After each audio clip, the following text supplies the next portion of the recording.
Nah, mungkin kalian tuh sering bertanya-tanya, kenapa aku udah belajar bahasa Inggris selama itu, tapi masih susah bahasa Inggrisnya.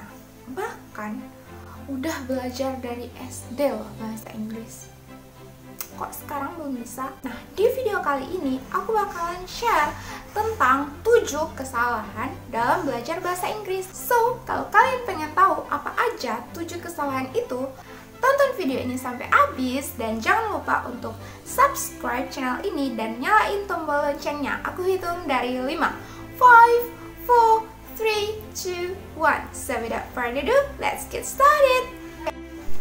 Nah, kesalahan pertama yang sering kita lakuin adalah kurang mendengar. Dan seperti yang kita ketahui bahwa di dalam bahasa Inggris itu ada 4 skills yang harus kita kuasai. Yang pertama yaitu listening atau mendengarkan, and then speaking atau berbicara, lalu reading atau membaca, dan writing atau menulis. Nah, ketika kita kurang mendengarkan, dan itu akan berpengaruh dengan pelafalan atau pronunciation kita. Kenapa?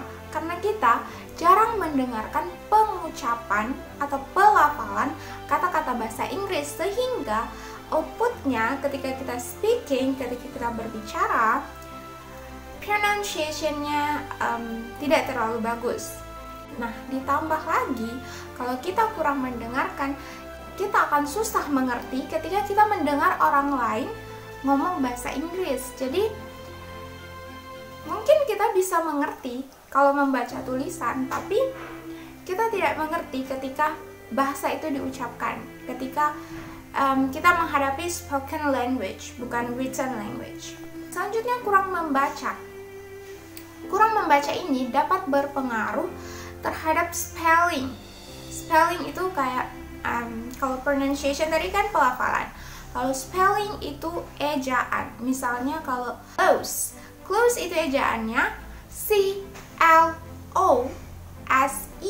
pakai I di belakang. Tapi kalau kita jarang membaca, jarang melihat kata ini, pastinya kita tidak tahu bahwa di belakang itu ada huruf I, di mana huruf I adalah silent letter di sini.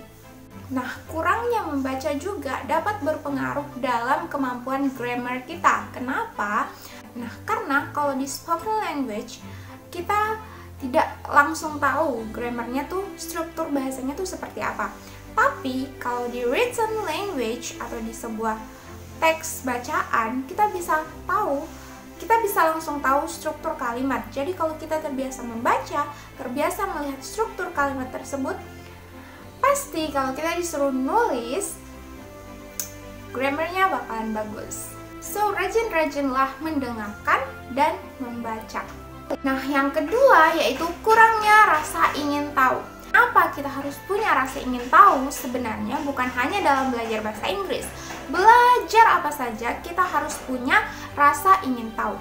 Kenapa? Karena semakin tinggi rasa ingin tahu kita, maka pengetahuan kita terhadap apa yang kita pelajari akan semakin luas. Kalau kalian menemukan kosakata baru, kalian harus langsung cari artinya, bahkan cari contoh kalimat dari kata tersebut, biar kalian lebih ingat dan kalian lebih paham. Karena biasanya apa yang kita cari sendiri itu bakalan terpatri di ingatan daripada yang cuma kita terima dari orang lain gitu. Yang ketiga yaitu kurang percaya diri. Nah, kurang percaya diri ini lebih mempengaruhi di speaking. Mungkin ada beberapa orang yang memang kurang percaya diri ketika ngomong di publik. Tapi dalam belajar bahasa Inggris ini kita harus percaya diri, harus berani salah. Ya, karena semua belajar dari kesalahan. Kalau kita nggak salah, kita nggak mungkin benar. Salah dulu baru benar gitu. And then yang keempat adalah terlalu fokus kepada grammar. Nah, aku nggak bilang kalau grammar itu nggak penting. Grammar itu sangat-sangat penting and you have to learn it. Nah, tapi kalian nggak boleh menjadikan grammar itu sebagai sesuatu yang membuat kalian takut untuk speaking. Nah, ini untuk speaking ya. Tapi kalau untuk writing, kalian memang harus menggunakan grammar karena writing itu kan dibaca. Jadi itu langsung kelihatan kalau grammar kalian salah. Tapi biasanya kalau speaking itu orang nggak langsung concern gitu, kayak mereka cuma pengen tahu apa yang ingin kalian ungkapkan. Kadang mereka tuh nggak terlalu memperhatikan grammar kalian. Bahkan native speakers pun kadang masih salah grammarnya. So jangan terlalu fokus terhadap grammar ketika kalian berbicara, tapi tetap belajar grammar ya, karena jika dibandingkan ngomong dengan grammar yang bagus dan ngomong dengan grammar yang tidak bagus, pastinya yang lebih baik adalah ngomong dengan grammar yang bagus. Nah, tapi ketika kalian belajar bahasa Inggris, kalian tidak perlu takut, tidak perlu dihantu-hantui oleh grammar tersebut. Nah, selanjutnya adalah mengabaikan praktek. So guys, practice makes perfect. So, kalau kalian lagi belajar speaking, make sure kalian tiap hari itu dipraktekkan speakingnya. Ngomong sendiri, atau buat video, so whatever. Yang penting kalian bisa praktek speakingnya. Terus, kalau kalian belajar writing, practice. Kalian bisa nulis, bisa buat caption Instagram or Facebook or whatever. Nah, yang terakhir adalah memiliki satu metode saja dalam belajar. Nah, jadi dalam belajar itu kalian harus punya banyak metode. Mungkin jadi tuh kayak learners itu ada audio learners, visual learners, atau audio visual learners. Nah, jika kalian audio learners, selain membaca, kalian bisa listening to music or listening to podcast. Nah, atau kalian visual learners, kalian bisa explore Instagram.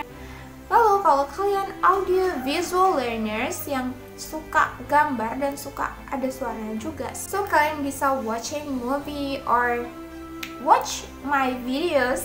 So kalian harus memiliki metode lebih dari satu, kan kalian membaca terus, mendengarkan terus. Nah, kalian hanya improve salah satu skillnya. Jadi explore lagi metode-metode belajar yang bagus gitu, yang cocok untuk kalian. So that's all for me. Semoga bisa membantu. Jika ada beberapa poin yang aku sebutin tadi dan kalian biasa lakuin, please stop it agar kalian lebih bisa bahasa Inggris. So, thank you for watching. Thank you for subscribe. Bye bye. See you on my next video.